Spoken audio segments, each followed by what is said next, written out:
ఏపీలో రేషన్ కార్డులు ఉన్న వారికి బ్యాడ్ న్యూస్. ఈ నెల కూడా ఇవ్వరు. అందరికీ దీపావళి శుభాకాంక్షలు.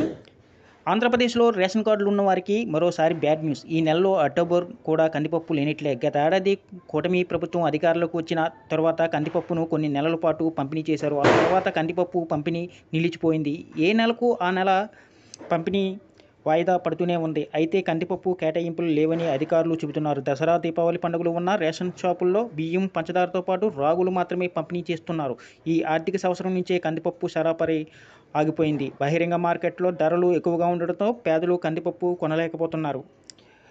ప్రతి నెల కందిపప్పు వస్తుందని పేదలు ఎదురు చూస్తున్నారు. కానీ ఈ నెల కూడా వారికి నిరాశే మిగిలింది. చౌక దుకాణాల్లో కిలో కందిపప్పు 67కే దొరికేది. పేదలు దాన్ని ఒక భాగ్యంగా భావించేవారు. బయట మార్కెట్లో నాణ్యమైన కందిపప్పు కిలో 140 రూపాయల వరకు ఉంది. దీంతో పండుగల వేళ పేద ఇళ్లలో కందిపప్పు ఉండదని పరిస్థితి కనిపిస్తుంది.